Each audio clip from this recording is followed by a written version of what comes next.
안녕하세요. 금일은 대형 컨테이너 선사의 선박 발주 소식을 전달드리겠습니다. 해운 시장에서 큰 부분을 차지하는 선종은 컨테이너 운반선입니다. 선사 규모에서 전 세계 2위 해운사인 머스크는 신규 선박 발주 조선소를 최종 확정한 것으로 전해지고 있습니다.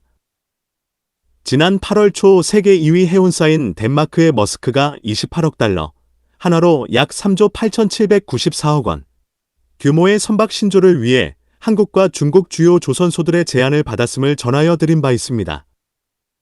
그 당시 입찰에 초청된 조선소는 18,000TU급 렌즈 이중 연료 추진 컨테이너선에 대해 가격 및 인도 가능 시기 등에 대한 제안 요청을 받았습니다.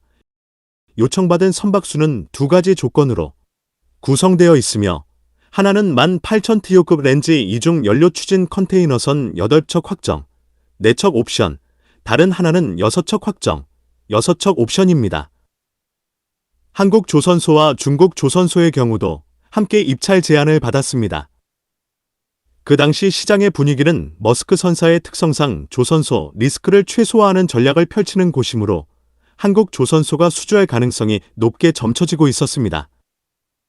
최근 해운 전문지 트레이드윈즈 보도에 따르면 덴마크 선사 머스크가 최대 12척의 렌즈 이중연료 추진선 발주를 위한 건조 조선소로 중국 뉴타임즈 시프빌딩과 용지지항 시프빌딩을 최종 후보로 낙점한 것으로 전해졌습니다.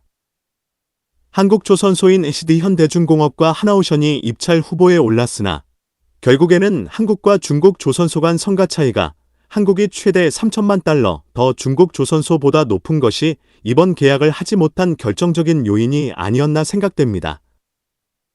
머스크사는 25년 10월 계약 체결을 목표로 임한 2000TU 업그레이드 옵션까지 검토 중이라고 보도됐습니다. 컨테이너 선사는 미국 항만료 부과에 영향이 클 것으로 예상이 되었으나 선박의 건조 비용 등을 고려할 경우 크게 영향이 없을 것으로 판단한 것으로 보입니다. 하나의 예로 독일 하팡로이드 선사의 경우도 컨테이너 선사에 대한 미국 항만료 부과의 규제가 발표될 당시에는 중국으로의 발주를 한국으로 전환을 고려하기도 했습니다. 하지만 일정 기간이 지난 후 전체 선박 운용 및 건조 등을 종합적으로 고려한 결과 한국보다 중국에서 건조하는 것이 이득이 있음을 판단하여 최종은 중국으로 선박을 발주한 예가 있습니다. 그 뒤를 이어 MSC, 크마히잼, 이번에 머스크 선사가 중국으로 최종 전환한 배경인 것입니다. 특히 컨테이너 선사에 대한 미국 항만료 부과 발효, 중국 소유 선박 및 중국 건조선의 총 입항료, 가 25년 10월 14일로 다가오면서 중국 건조 선박을 보유한 선사들의 재무적인 부담은 증가할 것이라 시장에서는 전망하고 있습니다. 뉴스 보도에 따르면 주요 컨테이너 선사의 추가 부담은 2026년에 합계 연 32억 달러에 달하고, 이 중 중국 코스코 그룹이 약 15억 달러로 절반 가까이를 차지할 것으로 추정하고 있습니다. 알파라, 인어에 따르면 주요 선사의 2026년 입항료 부담은 머스크가 연 1750만 달러, 제미나이 코퍼레이션에서 협업하는 독일 하파그로이드는 1억 500만 달러로 큰 차이를 보였습니다. 머스크는 선대에서 차지하는 중국 관련 선박의 비율이 2%로 주 선사 중에서도 특히 낮은 편이다. 이것이 머스크가 중국의 선박을 발주하는 것에 영향을 주었을 수도 있습니다.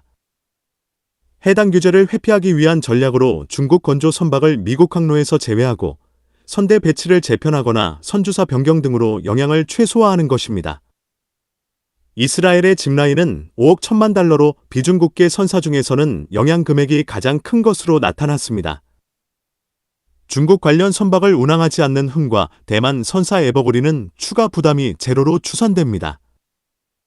대만 선사 양밍해오는 1억 3천만 달러로 추산되고 있습니다.